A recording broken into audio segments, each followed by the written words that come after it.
I would rather lie in my grave in Colombia than in a U.S. prison cell.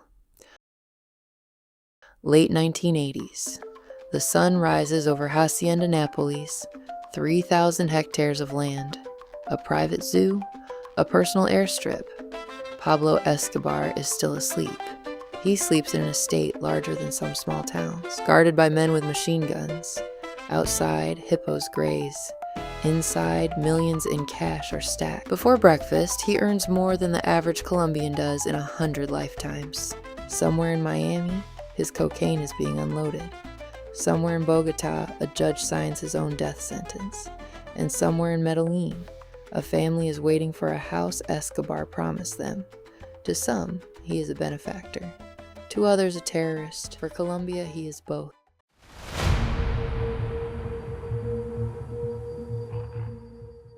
A dusty afternoon.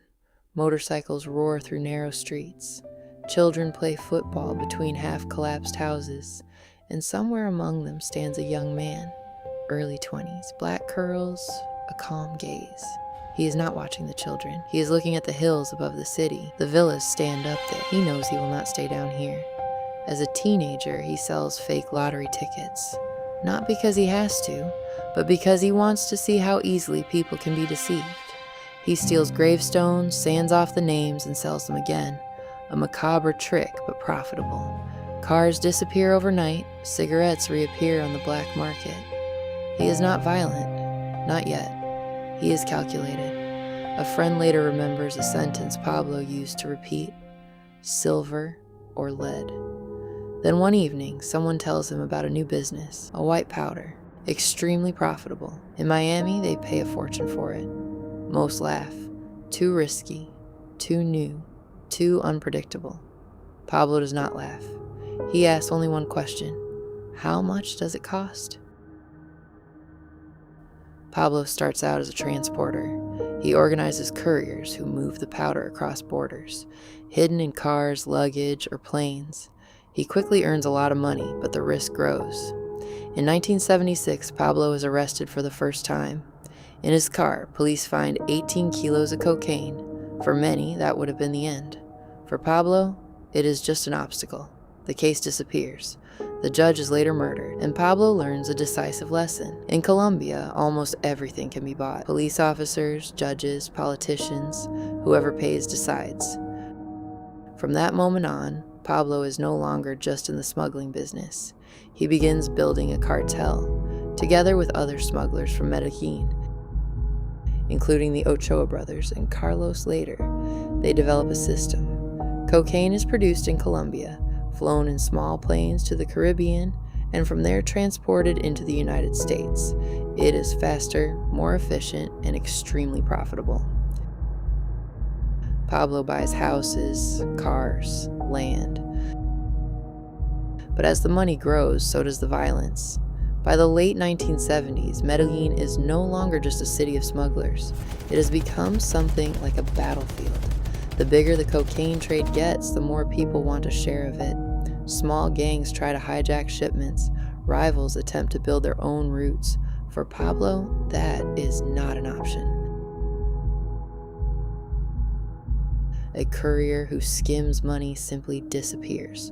A rival is found in a roadside village, multiple gunshots in his chest.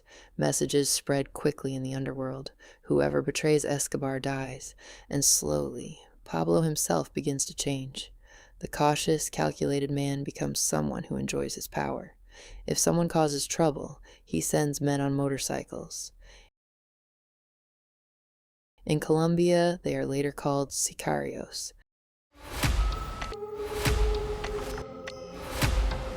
Young contract killers, poor, often barely older than 16 or 17. For them, a job means money, respect, a way out of poverty. This method soon becomes Escobar's trademark. Fast, efficient, public. The message is always the same. Do not mess with this cartel. But as Escobar's power grows, another problem emerges. The United States. In the early 1980s, authorities there register an explosion in the cocaine trade, especially in Miami. Suddenly, tons of drugs arrive in Florida every week. Shootouts between smugglers become part of daily life. The media speaks of the first on four, one of the so-called cocaine cowboys. Another infamous cocaine cowboy. A man known as one of the cocaine cowboys. For his role as the cocaine cowboy. And more often, one name appears: Escobar. While American investigators try to understand the network, something happens in Colombia that increases Escobar's power even further. He discovers politics. Pablo begins to present himself publicly. He donates money, attends events, has his picture taken. He appears like a successful businessman. In 1982, he achieves something that surprises even many of his partners. Pablo Escobar becomes an alternate member of Congress. For a moment, his plan seems to work. By the mid-1980s, Escobar's power reaches its first peak. His cartel controls most of the cocaine entering the United States. Every week, tons of shipments leave Colombia, hidden in planes, couriers, trucks. The Medellín Cartel earns sums that had been almost unimaginable until then. Millions of dollars flow into Escobar's empire every single day. So much money that it is literally buried, hidden in walls, or stored on farms because it cannot be laundered fast enough. But the true peak of his power is not just seen in luxury, it is seen in fear. Escobar has become so powerful that he no longer simply reacts to the state, he openly challenges it. Politicians, judges, police officers, journalists. In many parts of Colombia, it is no longer the government that decides what happens, it is Pablo Escobar. He buys loyal supporters. His principle becomes infamous. Plata o Plomo, silver or lead. For many poor people, however, he remains a hero. This channel is still at a very early stage. I would really appreciate honest feedback so I can keep improving. If you're enjoying the video, feel free to subscribe and leave a like. Sorry for the interruption, and let's continue. He has houses built, football fields constructed. He distributes money and food. He stages himself as a benefactor, a man of the people, someone who helps the forgotten. And that is exactly what makes him even more dangerous. He rules not only with weapons, but with loyalty. But at this very moment, something begins to change. The higher Escobar rises, the more visible he becomes. And the more visible he becomes, the greater the number of his enemies. In the early 1990s, violence in Colombia reaches its peak. Car bombs destroy government buildings. In 1989, a passenger plane is brought down by a bomb. Pressure on the state increases, and this time it reacts more decisively. With support from the United States, a special unit is formed. The Search Bloc, an elite unit of the Colombian police with one single mission: to find Pablo Escobar.